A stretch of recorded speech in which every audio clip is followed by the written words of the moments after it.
9. 28 seconds. 27. 26. 25 seconds. 24.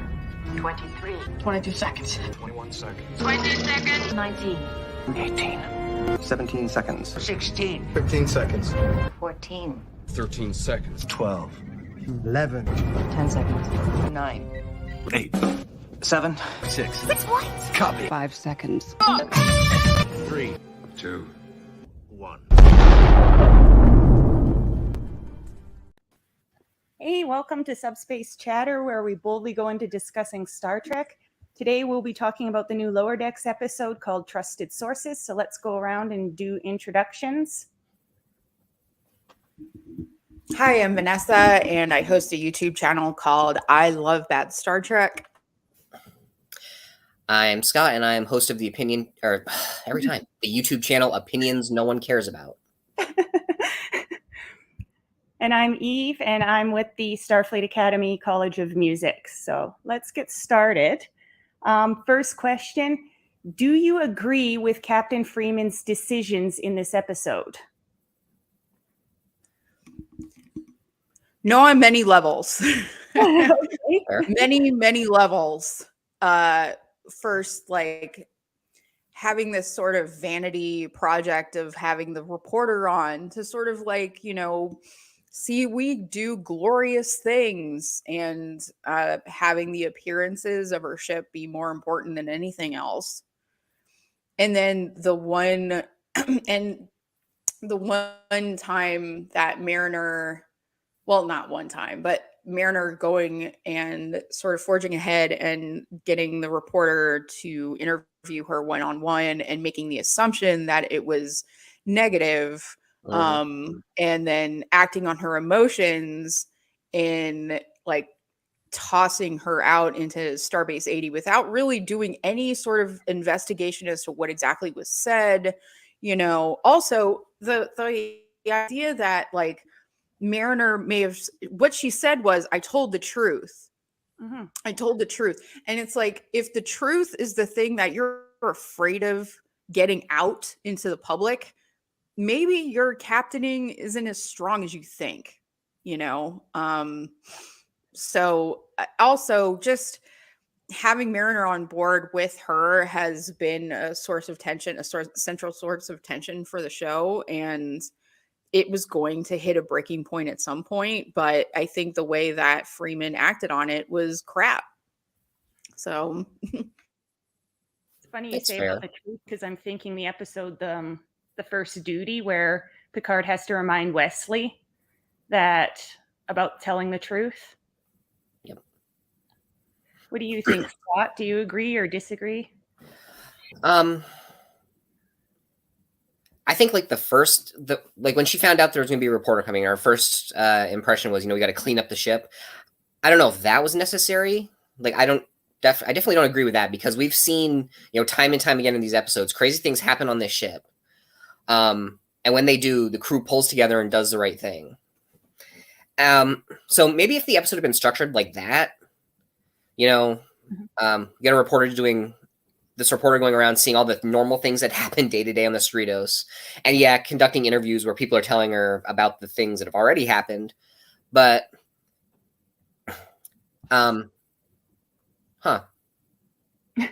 No, I was just thinking about it. I feel like they actually did do that, but if it almost seems like her report at the end should have been maybe a little bit more glowing in light of the Breen attack. I kind of got the impression she was almost like a tabloid reporter at the end there. Like just the way she ended her news thing. She came across kind of like, the TMZ or like Perez Hilton's blog or something. Like she came, it came across that way. I mean, yeah.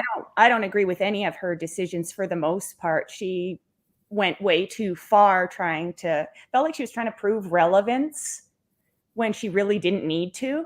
Mm-hmm. And I mean, what she did to Mariner was like, especially when she said, I don't even know if I can call you my daughter. Like, that's cold.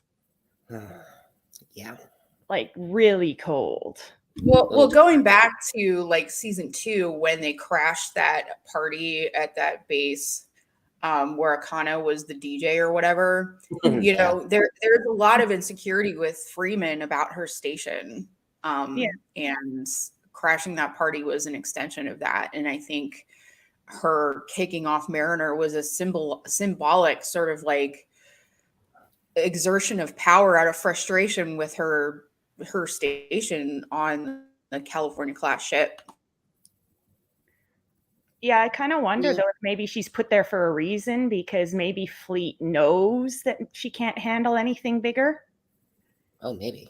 Because that has cropped up in the past about certain commanders or captains being put in charge of things. Like we saw Cisco, that the Federation felt Cisco couldn't deal with anymore after Wolf 359, so they kind of just put him in some dusty old space station that wasn't supposed to be exciting. Right. So I kind of have to wonder if, considering all the psych tests they go through, like maybe she's on that ship for a reason. Or it could be just that she's just in this place in her career and she just hasn't advanced yet. Maybe there's nothing like pathologizing. There's no reason to pathologize it. Maybe she's just, in this sort of transitory point, and she's just insecure about how long she's been in it and is doing these grand gestures to sort of compensate for it. That's my guess, because we haven't really heard about like a troubled past or like an incident where she was demoted or something like that. Yeah. And really that thing with the Doppler, like of all the examples Veronica cited, that was really kind of the worst thing that she did. Mm-hmm. Everything else, like it really needed proper context, like she was saying. Yeah. Yeah. And then too, like she was pretty quick to pull out the phasers on the Breccian homeworld. Like that was very quick. Typically most of the other captains, other than maybe Cisco, because he was a war captain, you usually see them wait until they think there's trouble, not just automatically, phasers, there's going to be trouble. Like it was almost like she was hoping for trouble. Okay. I thought like it was hasty. She never like met with the Breccian leadership or anything like that. It was just sort of like, well, things look fine here, so we're just going to leave. Like, is that really like I wouldn't think if I was in Starfleet, I just would be like, wow, that wasn't very thorough. I don't know. Wait, did you mean Onarian leadership? Yeah, it was because there was the Onarians. Oh, yes. Okay. Yeah. All right. So where do you think Mariner's going to go now? Because we saw her leave with the archaeologist at the end there. So where do we think she's going to go now? Yeah, she does seem like she's going to be set up to be like this, galaxy traveling Indiana Jones. And then he gets, I don't know, they've been raising interesting questions. Or I've heard, how much time is it between grave robbing and archaeology? Mm-hmm. Yeah. Well, archaeologists, I guess they are pretty much grave robbers. Yeah. Well, they sort of abscond with cultural artifacts without really getting any permission except for maybe funding from some institution or something. And it's like, is she just going to be thieving the world's over? Is she going to be in similar trouble to like Vosh? Because Vosh has been sort of like a deep kimchi with, some Ferengi at some point and stuff. So, yep. Yeah. So I wonder if she's going to get tangled in there, but it's like, I worry that it's going to return to status quo, that she's going to be right back on the Cerritos, and it's going to be bridge over troubled water. Why? What brought that on? Because it's episodic because they tend to, like at the beginning, at season premieres, they tend to undo the things that happened the season before. Like Shax is back. He's alive now. And it was like, we don't want to talk about why. It's just this horrible, like taboo thing. We're just not going to talk about it. And Boimler split into two. So he got off of the Titan and went back to the Cerritos. So I'm worried that this change is not going to stick. I hope that it does, because I really want to see how both of these characters change as a result of this. Huh. Okay. I got to agree with that. Yeah. Did you initially think that Mariner had said things that painted the Cerritos in a bad light? Yes. I got caught up in the hype. Not going to lie. Like, when, Veronica's pointing out all these things that actually happened, and, before it's getting set up that Freeman's obviously trying to present this sanitized version of what happens on the Cerritos. So after we see Mariner talk with Veronica, suddenly she's got all these stories that Freeman didn't want her to find out. It's like, yeah, it really seems like Mariner spilled the beans here. I don't think she was doing it to be, or I didn't think that, she had been doing it to be malicious. It's just like, no, this is what really happens. And when she said she provided context, like all these things seemed like they were quoted out of context. And I do think that if Mariner had done it, she would have provided that. Yeah, the way that the reporter was presented was the person like trying to get the real story. And for Mariner to go behind someone's back to give them the truth and just be like, oh, it's really great here. It's intentionally deceptive because it didn't emotionally come across that way. Like you wouldn't reach out to a reporter and like really try to get their attention if all you wanted to say was, oh, it's really nice here, I enjoy it. Like that doesn't really make a ton of sense.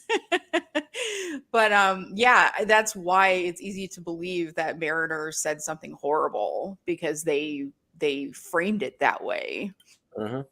I'm going to be the contrary one today and say I didn't think she was actually going to say anything bad, because like no matter what she does or what stupid stuff she pulls, she's actually extremely loyal to the ship, and she's extremely loyal to her shipmates.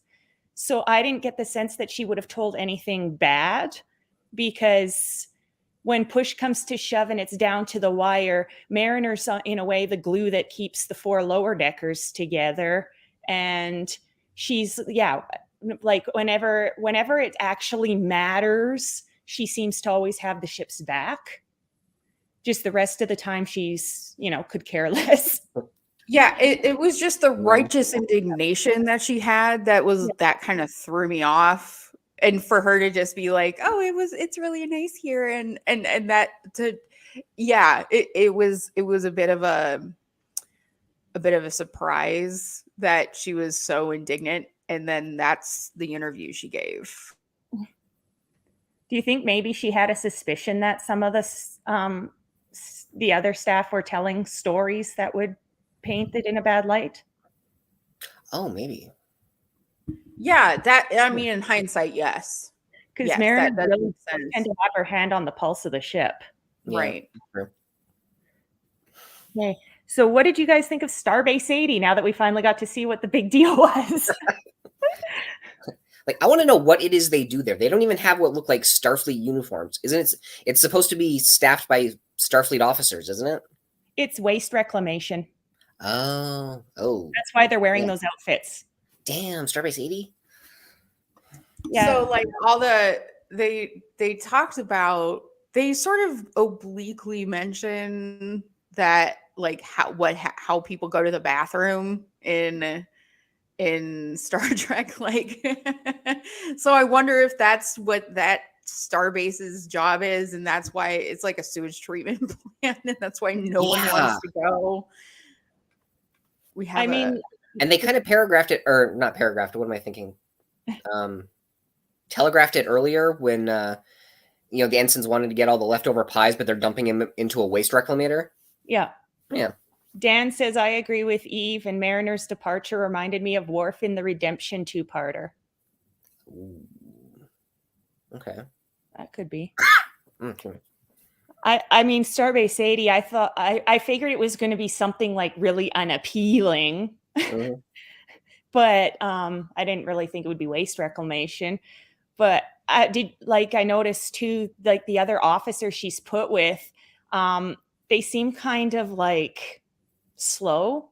Yeah. Like I don't know how to word it without being rude, but they seem kind of like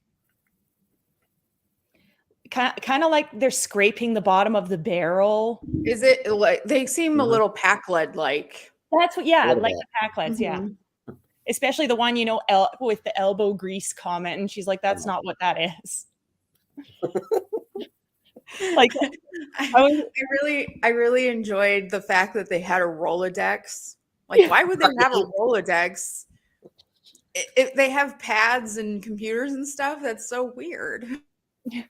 Yeah, it's like it's staffed by all these people who somehow made it through the academy but can't handle all this Starfleet technology.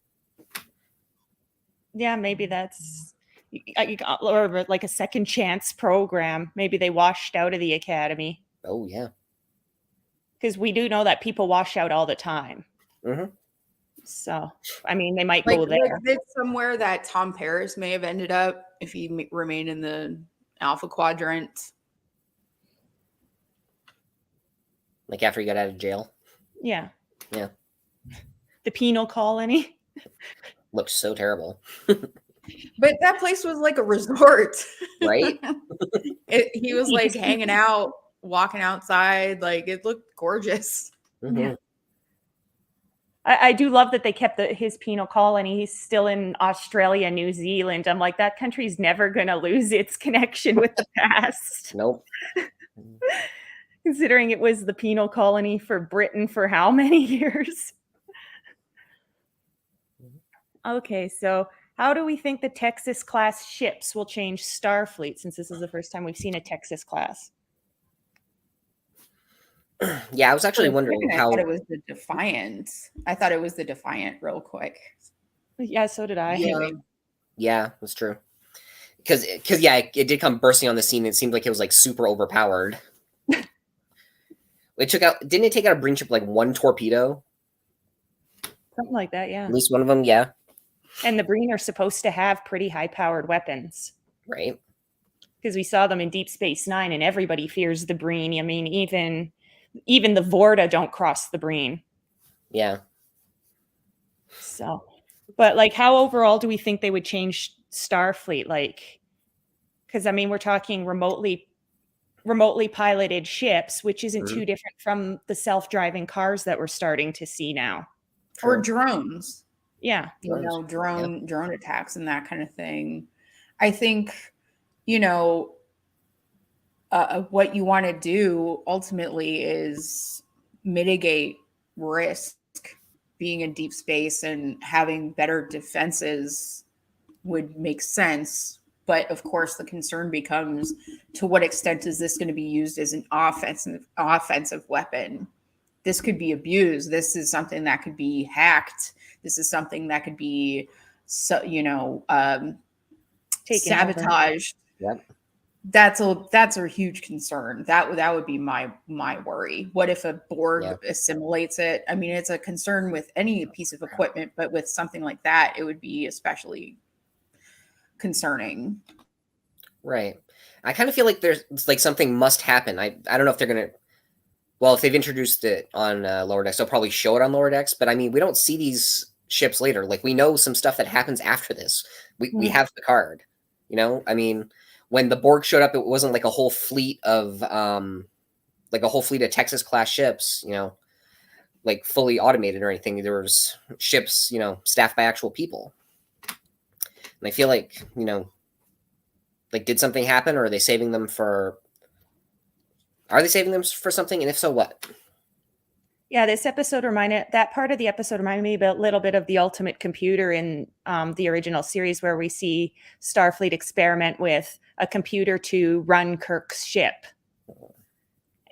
And I have to wonder if taking the human element out, or I should say the humanoid, considering not every pilot is going to be human, taking the humanoid or organic element out, something tells me that that would be a huge vulnerability too.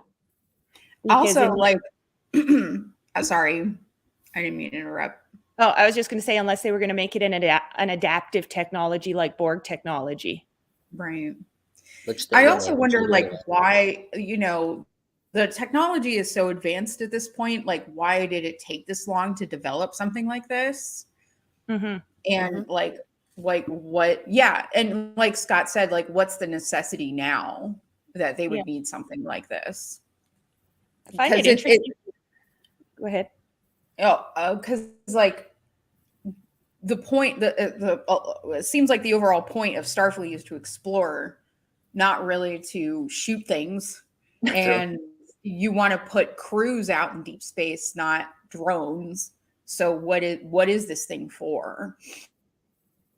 I find it interesting they're naming all these new ships after states.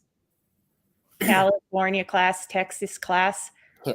I'm kind of wondering where the writers got that idea from. Like, let's make it more about the United States again. Yeah. Sorry, I know I'm the only one here who's like No. not, but that was just something I noticed because it's been brought up before how like you not just human or Earth centric Star Trek can be, but US centric. And here they've got the ships being named after like states. Yeah. I do have to wonder how much Admiral Bonamigo was behind the whole Texas class thing. It's been theorized that like he's from Texas because when you see him on screen, he's always got a model of the Alamo behind him. I thought he was a little bit of a cringy stereotype too. A little bit. Just the way he talked and everything, like he seemed a little bit like a stereotype of, you know, somebody who had obviously Spanish background living in the US, living in say the US. Because I mean, I used to work in a call center and we took calls from Texas, and I can tell you the Spanish people down there do not talk like that. Typically, they either only speak Spanish or they talk more without the stereotyping. Like, but then again, that could be just because it's a cartoon. But I did kind of cringe a little bit at him and his name and everything. I'm like, okay, like we're going with that now.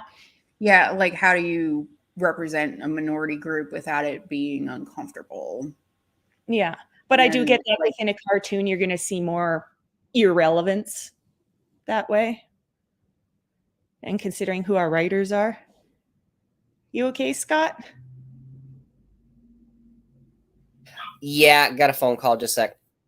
Okay. Well, we'll go on to the next one and Scott can come back in. Hang on, my phone scrolled up on me. Does the Cerritos have functional scanners? As in, why would a planet's surface being mostly abandoned be a surprise? That is a really good question. I mean, even though they've made contact with these planets before, you would you would think they would give at least a scan before they beam down or try to contact whoever was in charge. Or like send a probe, you know, just in case it's like dangerous or something. Like, well, yeah, I was thinking, you know, okay, it's a return trip or a second contact. Why would you just assume? And considering like how it was left when Picard left, why would you assume that it's safe to just beam down and go for it? Because I mean, even in the past, when they visit planets that they visited before many times, the first thing they always do is establish the orbit, scan the planet. Or send a transmission, and they didn't do any of that. So I'm kind of wondering why Freeman broke with protocol that way. If she wanted to show the ship in its best light, like because she makes like you would maybe prepare a little bit better, you know, if like this is some kind of like look at what we can do kind of thing, like showing off how great her ship is by just sort of walking into a situation where you don't know anything except it might not be good. Have they ever used scanners in this show? I can't recall them ever scanning. Use what? Yeah, and honestly, like this is this is a little off the beaten trail here, but in the Lower Decks comic, they have the same problem where they just sort of like beam down to a planet and it's like, oh my gosh, it's not what we expected. Like, why? Yeah. I mean, with all this technology, you'd think, and especially if you're taking a civilian like a reporter, you'd want to keep them safe. Because I remember that was an issue with Jake in Deep Space Nine when he would go reporting. A lot of the issue was we have to keep this kid safe because he's a civilian. Right. So I think Mariner's concern was mostly, you know, making sure to get good PR. And to the extent that she was blind to the potential risk that she was. You mean Freeman, not Mariner? Yes. Yes. Okay. Did Picard do right by the Onarans and Breckians in symbiosis? Going off of this episode. Well, I mean, the Anarians are doing all right, but But to be fair, the guy did say it took them like, what, 10, 14 years, and this was 17 years ago, so they've only really like just gotten back into the swing of things.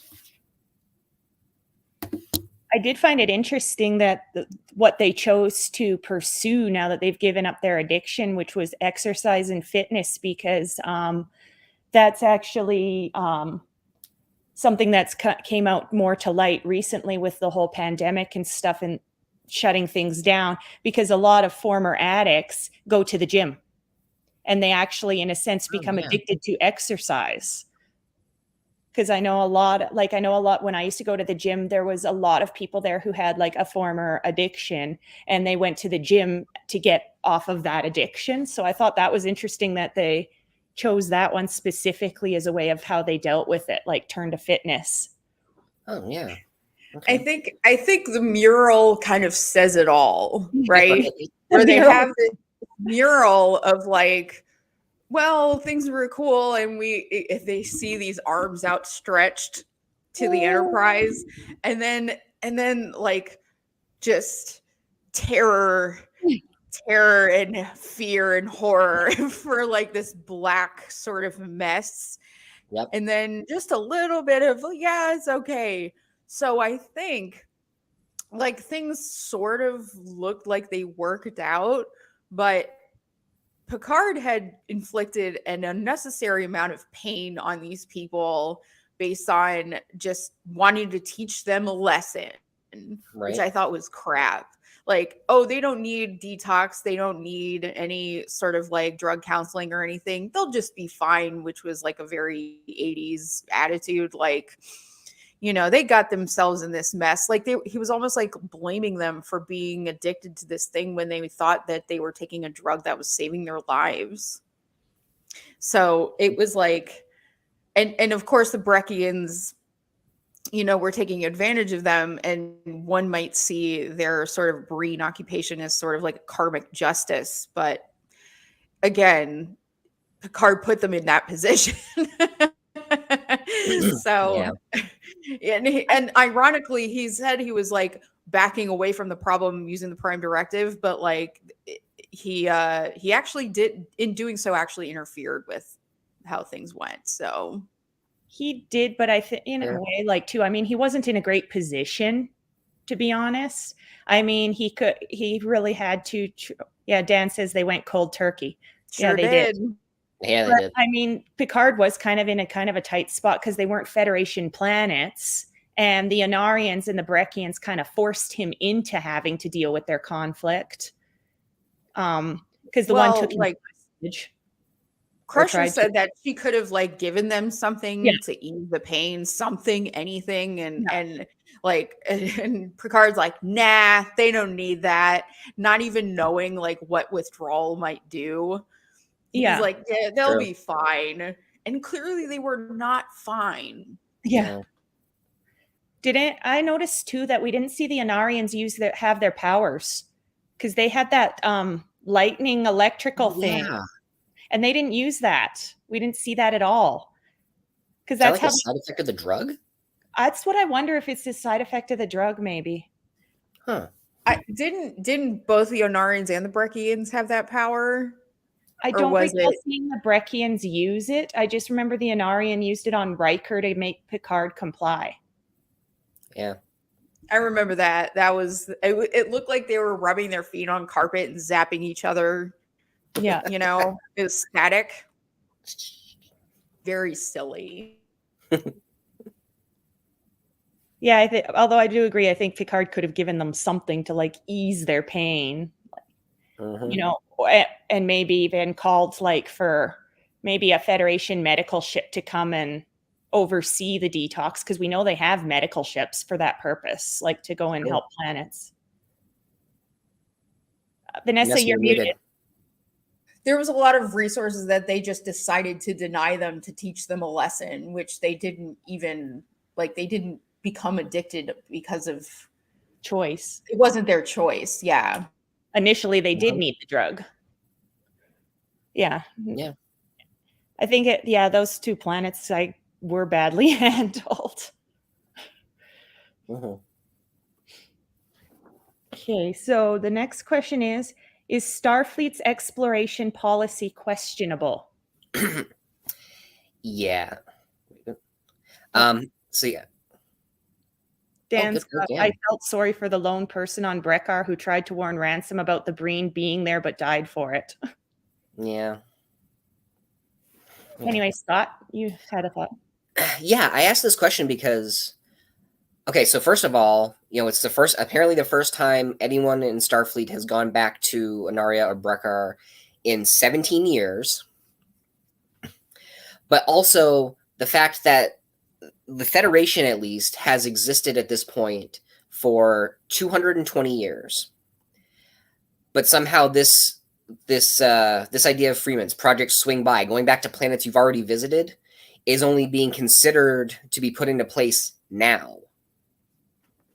I gotta wonder what the trigger was for that, because if in Star Trek 2, that was part of Khan's issue with Kirk, was that Kirk never came back to check on them. So I have to wonder what sort of triggered this issue all of a sudden, because it was an issue back then and they didn't do anything about it. I think Freeman's actually had this idea for a while because at the beginning of the season 1 finale, No Small Parts, they go back to Beta 3 and they find out Landru took over again, so they got to tell everybody, stop worshiping the computer. Yeah. I kind of feel like that put the idea in her head, and she's just kind of been working on it for the past, I almost say a couple of years, but year. I think it's just like an unintended consequence of making TOS and other Star Trek franchises episodic, because then you have them getting into tangles with these aliens and these planets and these civilizations, and then they fly away, and then it's like, but wait, they still exist, right? So that it's like, unless you're willing to world build and connect the dots and reference back to things, you sort of like make a mess and leave. Yeah. That could pretty much sum up the Federation: make a mess and leave. Right. I mean, the only one where we see like repeated contacts with new species is Voyager, and that's because they were traveling through everybody else's space. And even Voyager was guilty of make a mess and leave. I kind of wonder in the future if we'd have to have a whole brigade of ships whose job it is to go out and clean up the mess. Yeah, basically. Yeah. Kind of like when you ride, how they do here when people can ride horses in the town, but you can't let the horse leave its leavings all over the roads. So they'll have like a catcher underneath their tail. Oh, really? Okay.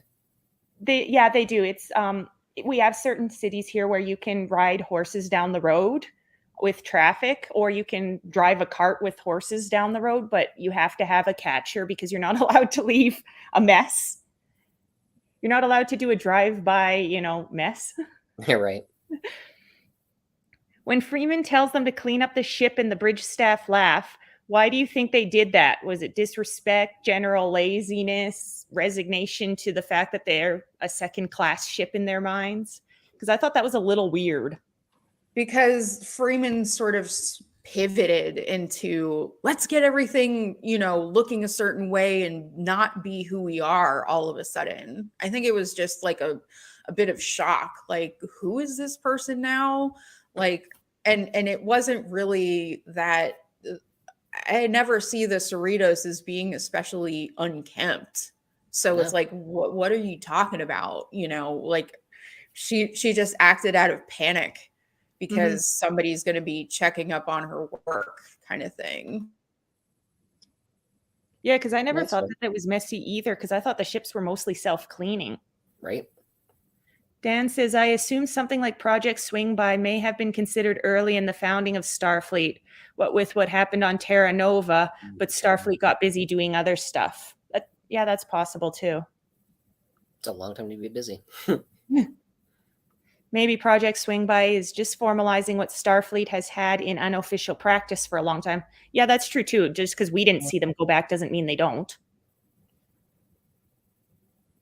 That is a possibility. Yeah. Because, I mean, every Star Trek, we're pretty much following one ship or one crew. We're not following a fleet. Yeah, and like I just have a hard time believing Freeman is just the one-man band pushing this agenda. Like maybe we should go back. I just find it hard to believe she's the only one. Well, she does have Bon Amigo's support. Yeah. Yeah. I mean, Mariner summed up her freak out as Carol's gonna Carol, which I thought was funny. Okay, Rutherford mentions his station is in the transport buffer. How do you guys think that might have happened? Because that I don't know, but that last question actually had me wondering, like, where has Billups been? Because I feel like that meeting, is a meeting. Maybe it might have been technically between the bridge staff, but also seemed like it was like a senior staff meeting, and he's chief engineer. And I feel like we've seen him for at least a few episodes ever since. I'm never gonna remember the name. Like when all the engineers went to the spa ship. Yeah. Yeah. Yeah, you're right. We haven't seen him. And if you hadn't said anything, I wouldn't have noticed we hadn't seen him. Maybe that's why he wasn't there. He's forgettable into the Cerritos. Yeah. Trying to get Rutherford station out of the transport buffer. Yeah. How did Rutherford get a transport station into the buffer and it's still there? Like, and his big concern is, what if it's messy in the buffer? He set it up like Scotty did in Relics. Yeah. Because I'm wondering what the heck he was experimenting on that he did that. Better yet, will he get it out? Yeah, right. It's Rutherford. Of course he is. Yeah. Okie dokie. But I mean, too, he mentions it so casually, like this sort of thing happens all the time. Like, what? My transporter station's in the buffer. Like, is he just like always with his station on the transporter pad, or is he like pointing a transport beam at it? Like, what is going, like, why does it always end up there? For somebody who's obviously been proven to be quite capable, sometimes I kind of wonder about the guy, whether he's supposed to be the absent-minded scientist or the mad scientist. Right. Okay. This one I asked just for fun, but have you ever attempted a food or drink contest, since we saw the pie eating contest, which is apparently a big thing on this ship with how excited Mariner was? Has anybody here ever attempted a contest like that? No. Can't say that I have. Like, No. I'm just, food contests or like eating contests, they just look so uncomfortable for everyone, both viewer and participant. Like, does anybody really want to watch somebody eat 50 hot dogs in 5 minutes? Like, it's just uncomfortable. There is actually an entire culture of that called mukbang. Yeah, there's the mukbang, but then there's like the competitive eating where you like go to a thing and they're But I mean, it where wouldn't they like exist stretch their stomach kind of thing. Right. True, but I mean, if people didn't watch, they wouldn't do it. So obviously, there's a market. Well, for it. Yes, there is a market for it, but I just failed to see the appeal. Yeah, for the average person, it's a little bit nauseating. I mean, I've done a few, but the most memorable one I can say without crossing over a G-rated PG line here is losing a bet and having to enter a contest where I had to chug root beer out of a baby bottle. Oh, wow. And it was me and a few others, and it was who had to finish it first. And I'm sorry, but afterwards, you look like a cartoon with your stomach out here because you're so full of fizz and everything. And I was pretty sick afterwards. Let's just say I won't do that ever again. It kind of like also reminded me of like Stand By Me. Does anybody remember that movie where there was like a blueberry eating contest? Somebody told a story. Oh, yep. Wesley Crusher. Yes. And they called it the kid Back to Star Trek. Yeah, the kid had a couple names. So I remember that one. Oh, and Jerry O'Connell is in that. He played one of the other kids. Yeah. Yeah, Dan says Will Wheaton. Yeah. Yep. Okay. That's good. Has this episode changed your opinion of Mariner? If so, how? And if not, why? Can we answer Dan's question real quick? Ooh. Yeah, it just popped up. Do you like or dislike pies? And if the former, what's your favorite kind of pie? Key lime. Rhubarb.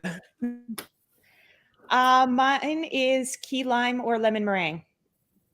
That's good. Love rhubarb. It's so weird. It's like got strawberries and this vegetable in it, but it tastes amazing. I don't get to eat pie very much, but I do like them. Mm. All right. So has the episode changed your opinion of Mariner?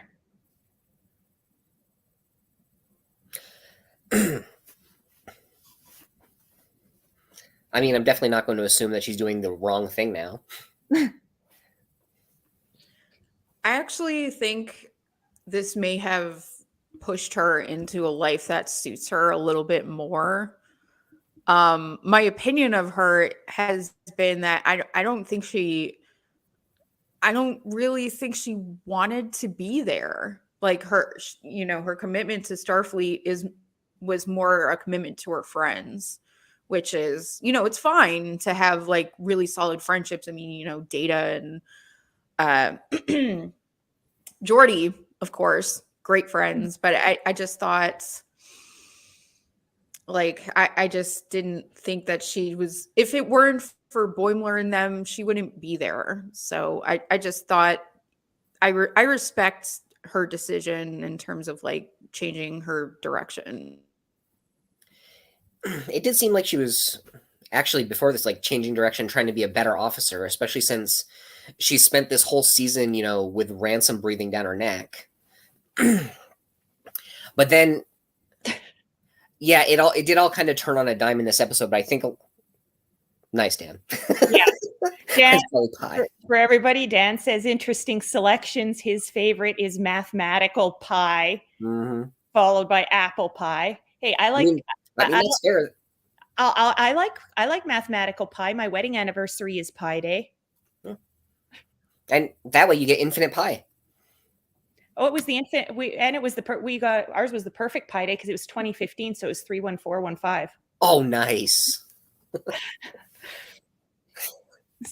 All right, so back to the question about Mariner.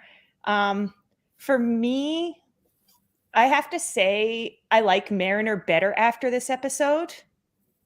Like, I've liked Mariner better this season anyway. At first, I didn't really like her because I found her kind of annoying. But, like, just seeing, how hard she's been trying all season. And then to be, falsely accused. I'm really not trying to pie you off. Okay. I'm not sure. Oh, damn. I'm going to assume that some Scottish humor reference that I'm just totally missing or something. But for me, like, yeah, I think she's actually, she grew up a lot only to be falsely accused. And in the past, she's always thrown a temper tantrum. This time she just kind of packed up and left. And then as soon as she got to Starbase 80, essentially resigned and didn't tell anybody, So yeah. I'm thinking she's maybe, like, I have to wonder if she went into Starfleet more because of parent pressure than anything, because we've seen that in the past. Right. I mean, that's the tale as old as time with Star Trek. It's like my family was in Starfleet, so I'm in Starfleet, or the army brat kind of thing. Yeah, or like so Travis and like, my family are cargo pilots, so I was supposed to be a cargo pilot. Right. Yeah. So I wonder if like this is just Mariner finally being like, you know what, I can live my own life on my own terms. I don't have to be under my mother's thumb. And honestly, like having a mother as a captain is a little not the best situation, I would think. I wouldn't think that's like a long lasting thing.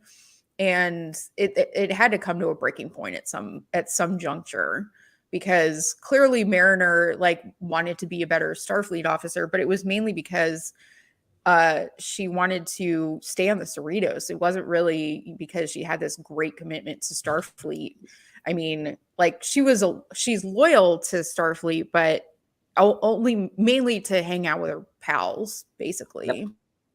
I kind of wonder if it's going to be like a Wesley Crusher thing. Because, I mean, we saw Wesley and his whole life was, I need to get into Starfleet. I'm going to be in Starfleet. I'm going to be in Starfleet. And then he does this, once he's in Starfleet, he just kind of does one thing after another, to the point where it's like, if he didn't leave Starfleet, he was going to be drummed out, essentially. So I kind of felt like this paralleled that a little bit, minus, with the hyper competency. Like clearly, like Wesley Crusher, genius, and with Mariner, super hyper competent in terms of like being able to take on things and take a leadership role and that kind of thing, and really is intrepid. So there's a lot of pressure they also put on themselves to excel in Starfleet, and I think that again, it has a breaking point.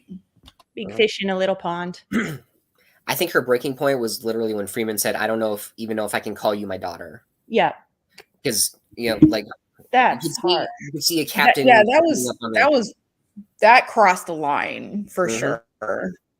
I mean, I could see her saying it if Mariner killed somebody in cold blood or something. Then I could see it. But Dan says, I didn't realize getting pied is a geographical colloquialism. In UK England, it means being ditched, dumped, or abandoned, akin to getting a cream pie in the face. Never heard that before. Yeah, me neither. First for me as well. Yeah. I mean, here you think of a pie in the face, and most of us are going to think of former Prime Minister Chrétien getting a pie in the face, but because somebody was angry at him, and that's how we deal with things in Canada. But just going to think of old slapstick movies. Well, that was followed a week later by him punching a reporter. So there you go. Ooh, dang. Okay. Yeah, Canada's weird. But yeah, here, I've never heard that, Dan, but hey, we learned something. Mm-hmm. But has this, Mariner says she's been kicked out before and it always goes that way. Why do you think she keeps coming back? I kind of thought that just meant she kept getting kicked off ships. Yeah, she doesn't really say if it's the Cerritos or not. Like maybe she's on the Cerritos because no other ship will have her. I guess like her parents never fostered an interest in her, like ever asked Mariner, like, what do you want to do? Right. Versus like just falling into being in Starfleet, because I think her defiance kind of comes from just not being happy in the position, because it limits her wants and needs. Mm-hmm. And it's like, it's fine. It's fine. You don't have to be in Starfleet. But I think she just never saw life outside of it. And until that person who's like Vosh gave her the option. So again, kind of just being bootstrapped into what the parents are doing. Because, I mean, with both her parents being in Starfleet, we can probably assume she would have been carted around her whole life on ships, kind of like Travis Mayweather being a space boomer, like spent her entire life on a ship. And I get the impression her mother is a very hands-off kind of parent. Like her mother does not seem like a mother type. Yeah, I mean, they make a very conscious decision to sort of bifurcate their relationship, and also, like, at the beginning of this season, she relinquishes command over Mariner to Ransom. So that's another sort of like way for them to separate. So not only is she not like being a mother until until she felt betrayed in that moment, and that's when she decided to take jurisdiction and kick her off. Right. So it's like I don't think she may have like professionally created that division, but I don't think emotionally she ever created that division. And yeah, I think she definitely I think Mariner has also been saved by way of having parents in Starfleet. So she might get kicked off a ship, but she won't get kicked out of Starfleet because of her parents. So she just kind of bounced around, being terminally unhappy and not into the Starfleet culture, while just not getting in so much trouble that she would absolutely get kicked out. I mean, she did steal a Cerritos in the beginning. You know, if that was anybody else, they'd probably get thrown out. Probably, yeah. Well, considering in Tom Paris's case, his dad being an admiral didn't save him from a penal colony. That's exactly. True. But on the other hand, it got him back into Starfleet because of Janeway's relationship to the they look to him as the person that would be the liaison between them and the Maquis, where it's like I'm sure there's plenty of other people they could have chosen, but they just happened to choose Tom Paris. It's very, very fortuitous and definitely had to do with his connections. Just a little bit, yeah. Nepotism. Okay, we know very little about the Breen. What do you think the Breen interest in the planet was? Like, why were the Breen there? That was kind of random because we haven't seen Breen really since Deep Space Nine. So what the heck are the Breen doing on Brekar if Brekar's in that kind of state? Because we have to assume something happened to their economy because their entire economy was built on being drug dealers. Yeah. And that's really the only thing we know about the planet. Maybe that's the only thing the Breen were interested in. But why would the Breen be interested in a drug like that? Because I mean, drugs and plants we've seen tend to be species specific to a point. And the Breen are from an ice world. Like they have to wear their suits so they don't get too hot. Yeah. So I kind of have to wonder, like, maybe is there something else on Brekar, like maybe a mineral or something that they're after? My only guess, and this is just a guess a theory that I've come up with right now, is that the drug makes them impervious to the cold, so they don't have to wear the suits. Maybe that's actually not a bad thought. Oh yeah. I actually really enjoy that they reintroduced the Breen. They're an alien that I'm extremely intrigued by. So mysterious, you know, kind of. I hope in the season finale they take off the suit finally. But wasn't it Worf? Who is it? Was it Worf or was it one of the Vorta who said that the only person who ever seen a Breen without their helmet ended up dead or something? Yep. Now I have to wonder if that's because the Breen shot them, or if maybe there's something about them that's difficult to look at because we've seen a creature like that before in the original. Right, in the TOS, there was somebody that was so hideous you have to wear special glasses to look at them. Yep. Yeah, and his assistant was played by what's her face that eventually played Pulaski because she was blind, so she could interact with him because she didn't need to wear the glasses. Right. So I kind of have to wonder if maybe there's something like that about the Breen, like maybe something about looking upon them is a problem. Like Medusa type of thing. Maybe. Yeah. But I hope it's just like really casual. Like they're like, oh man, what a rough day. And they go home to like their wife or whatever, their Breen wife, and they take off their helmet and it's like, oh, what a rough day at work kind of thing. That would be funny. This one was Medusa. Medusa, yeah. Oh. Okay. Oh, yeah, that explains the special glasses. Yep. Yep. Yeah, because Spock was able to handle the alien with the special glasses, but otherwise they were all warned not to because they wouldn't be able to see after that. Okay, so I think we might have covered this, but any thoughts on what would be the biggest issue with self-piloting ships? I know somebody mentioned them being like taken over or hacked. Mm-hmm. And the question is, are they piloted? Are they being remotely piloted, or is this an AI deal? Because then you have the inevitable problem of an AI going rogue. Was the Breen incident staged by Admiral Boinamago to show off the capabilities of the new Texas class to FNN? That's actually what I assumed. That's actually what I assumed at first, was that the Breen was just like part of a war game.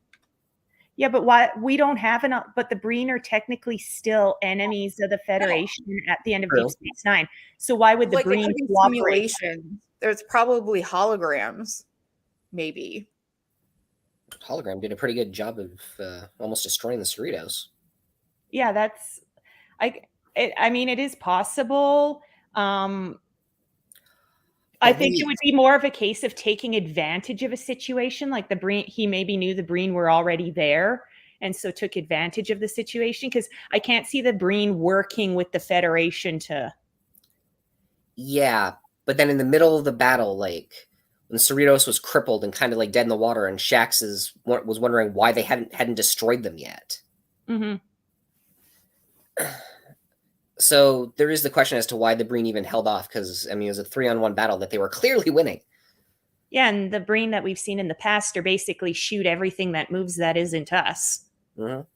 So, yeah, that's an interesting one. I mean, we could be overanalyzing it too. Yeah, that's what we do. Yeah. We don't ever overanalyze this stuff into microscopic detail. All right. So, what was your favorite Easter egg this time? I did like the reference to. It's actually a self Easter egg. Like it's a Lower Decks reference when they were talking about how Kayshawn had been turned into a puppet. Just because I love that episode. I kind of like the Duplar one. Because that one had me laughing when she did that. It reminded me a lot of Scotty, beaming the whole bloody gang of Tribbles to the Klingons engineering department. I just really honestly liked the fact that they referenced symbiosis, because I have actually done a video on that, and it is always stuck in my craw as like the dare, the just say no episode.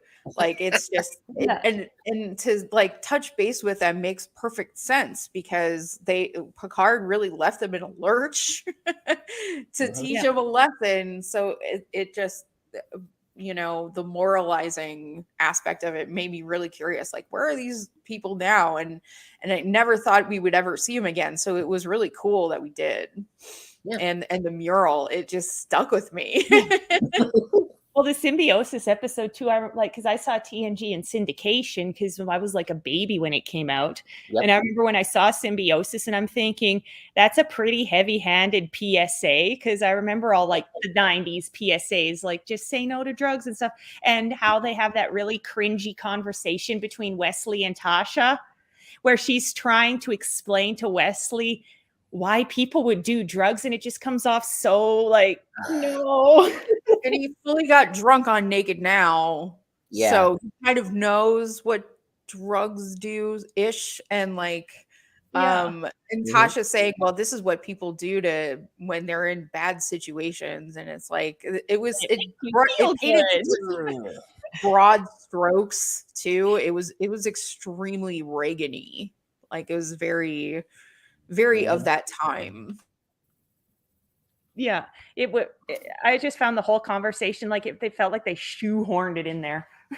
Oh, absolutely. Absolutely. Because it reminds me too much of all those little PSAs we used to have. Yeah, we did. All right. If you were Freeman, how would you have handled the reporter and Mariner?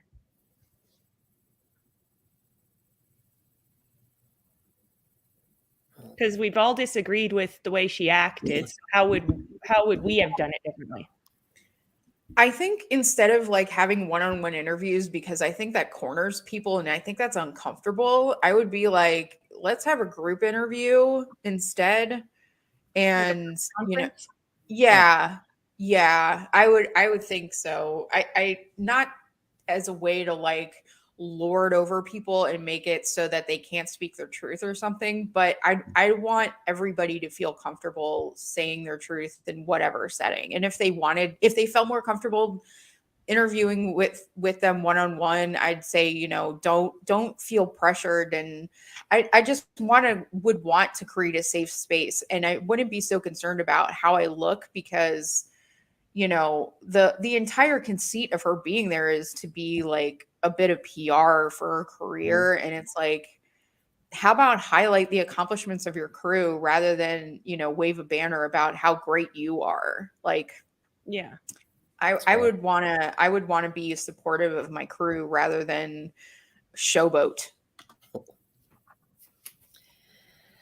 For me, Yeah, given and- Mariner a chance to explain herself, Uh-huh. because she Exactly. did not. And I mean, even Picard gave Wesley chances to explain himself over the flight incident. I don't know. I mean, Cisco gave chances for Worf to explain himself over his Klingonness on occasion. Yeah. You know, Janeway gave chances for the most part for people to explain. Although this kind of reminded me a little bit of when she kind of went overboard punishing Harry Kim that one Right. time. It demonstrated a complete lack of trust. And if it's Yeah. like, if you don't trust your crewmate, if you don't trust a crew member or an ensign on your ship, then why are they there? You know, and maybe at least owning that, like, listen, you may have given us a glowing review, but because I just don't trust you just on a fundamental level, we got to part ways and actually own that, versus like, you know, disowning her as a daughter and just throwing her out because she made the assumption that like Mariner said something bad about the crew.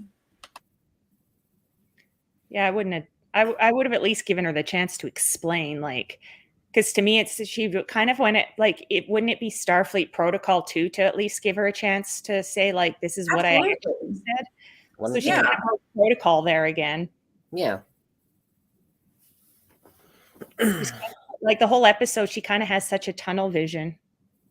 And honestly, the reporter, I don't think, even though there was like a tabloidy edge to what she was saying, I don't think she was wrong in saying it was conflictual, and that throwing Mariner out was like not a good choice and seemed to be indicative of what kind of captain she is.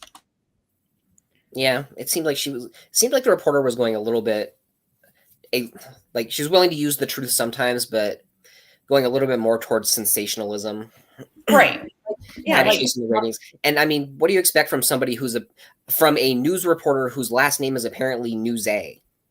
Yeah. I don't think that was a coincidence. And the fact that when she was talking to the Temerian, she didn't pick up on the way he speaks. But if Temerians are in Starfleet by this point, you'd think a reporter would at least be, I mean, reporters are supposed to research who they're talking to first. You would think the reporter would have at least gone, oh, okay, he's Temerian, so he might speak in metaphor sometimes. Yeah. Right. Like, I think Freeman's decision to have the reporter there and the reporter's decision to be there were two separate things, because it looked like the reporter was more like wanting the inside scoop, whereas Freeman wanted to be like, look at what, you know, showing off. Yeah, puff piece. Yeah. And go ahead. It's almost like the reporter was, I don't know, they kind of played her both, like, first kind of a little bit dumb, and then, you know, she comes back with this hit job, so she's clearly, you know, sharp and paying attention. So it kind of questions, like, why at the beginning she's like, oh, I'm so glad to be on a California class ship because my family's from Arizona. Like, okay. I think that line was actually a way to establish that she's trying to, in a very insincere way, make them comfortable so that they can feel comfortable telling her whatever it is. Like, the reporter kind of reminded me of that reporter from The Expanse in the later seasons, where they took on this reporter, and she had a very similar sort of camera setup where it was like a remote control camera, and reporting things that reporter was evil-ish, but like this one just was tabloidy.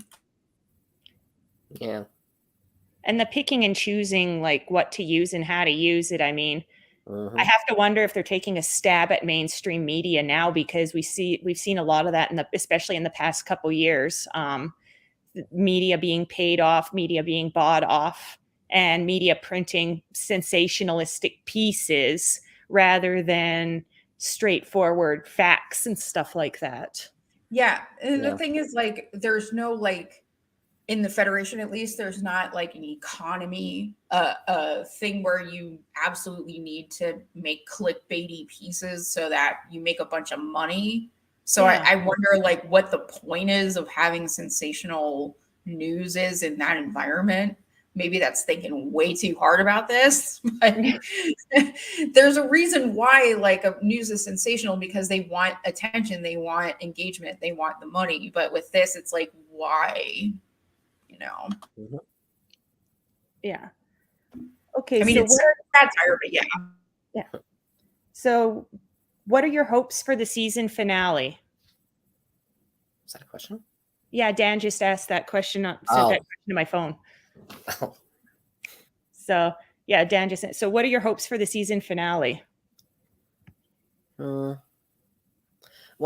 I mean, I feel like it's a little early to see what like Will Boimler's doing with Section 31. So maybe to finally solve the mystery of what's going on with Rutherford's implant. To see Mariner influence that somehow, even though being outside Starfleet. It occurs to me, I did see a promo where she's like swinging. It seemed like she was swinging on a vine across like a gap. very Luke and Leia in Star Wars. So that's going to play into it somehow, obviously.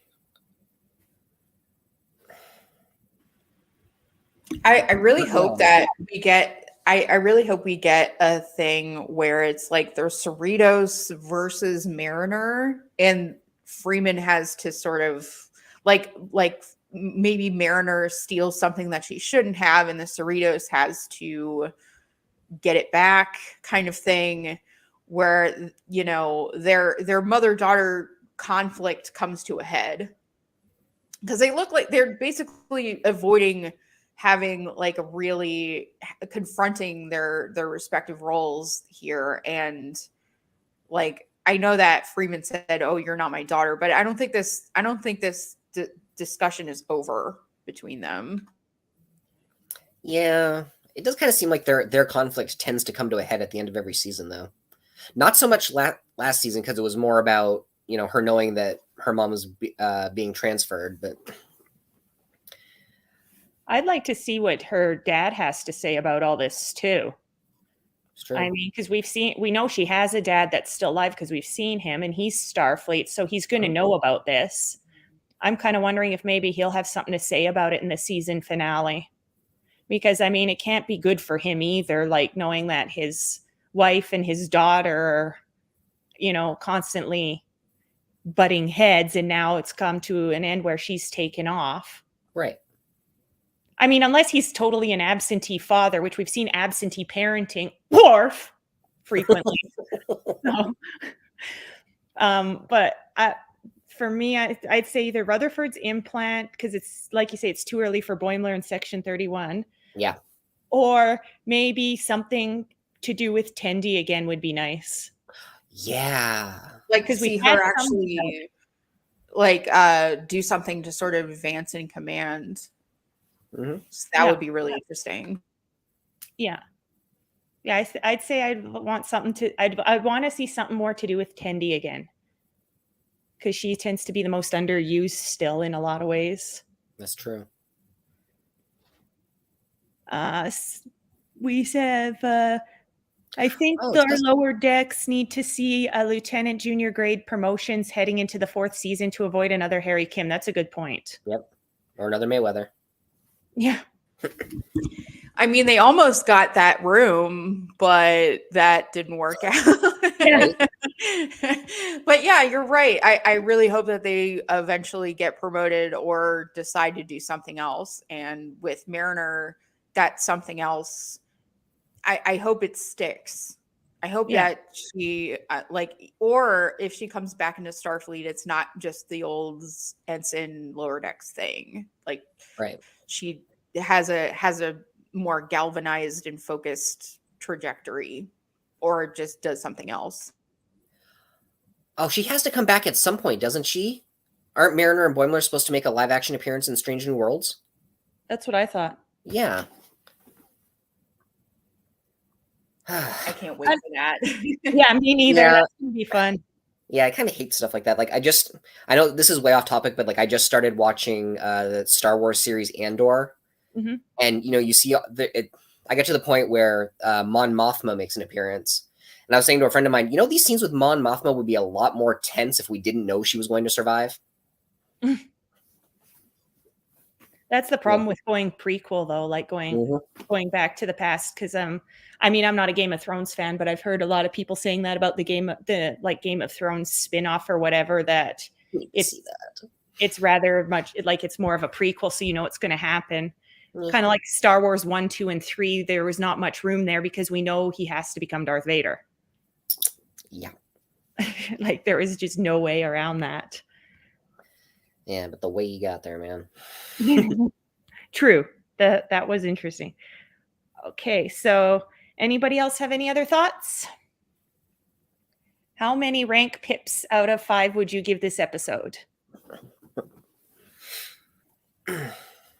So honestly, I have no complaints. This was a really well done episode that, with, like you're saying, real life allusions to media. We get the continued, possibly destroyed family dynamic between Freeman and Mariner. And it was another, interesting story that didn't focus just entirely on the main ensigns. So, it was a reminder of mathematically perfect redemption in that. So, yeah, it's going to be another one that personally I would give 5 pips. About you, Vanessa? I would honestly say same. I was really pleased with this episode. The pacing was really good. The sort of gotcha was really effective with Mariner and everything. And things coming to a head is really necessary because the entire show's conceit is these folks figuring out what they want to do with their life. Mm-hmm. And I really hope we get, Mariner and Freeman are very interesting characters because one is like an overachiever but doesn't quite fit into the Starfleet culture, whereas Freeman is somebody who is constantly butting up against her own insecurities and is getting in her own way. Both of them engage in self-sabotage, basically. And so it would be really interesting to see where this goes, if it sticks. That's my main concern. Right. So I really enjoyed it. It was really funny too, which is basically what Lower Decks should do baseline. But yes, I thought it was hilarious. That whole bit where they're getting rid of the pies and like, sir, I haven't eaten in days. My body craves crust. Yeah. I've been expanding my GI tract. Actually, Dan put, do you think they should have included the words "to be continued" at the end of the episode, or is it fine if they didn't? I think it's fine if they didn't. That's fine. Yeah. I don't think we needed that because it wasn't a 2-parter or anything. But for me, 2-parter. I would say one. I'm wondering now if maybe some of Freeman's problem with Mariner is maybe she sees too much of herself in Mariner. Oh, absolutely. Absolutely. I wonder if maybe that's how Freeman started out, was like Mariner. Mm-hmm. But I would say 5 out of 5 as well, because it was a good episode. And to me, it struck a good balance between having the whole, monster of the week. We had the Breen show up, stuff like that. But at the same time, it had like the Deep Space Nine people element, like the strong conflict and stuff, which is a very Deep Space Nine thing, more so. So I would say, 5 out of 5. And the pie eating contest just was so funny, like watching Mariner, they going down and she's like carrying on, totally oblivious. She's all about the pie eating contest. We've got As long as we get Majel Barrett saying, and now the conclusion at the beginning of the next episode. Oh, that would be so great. I would love that. That would be awesome. Dan says, thanks for the show, guys. It's been fun to watch. Yeah. That was fun to do. Thanks for letting us take over your channel, Dan. All right. So we hope you, our viewers, have enjoyed this discussion. Let us know in the comments section what you thought about the episode. Please remember to like and smash that subscribe button, and we'll see you next time. Check you later.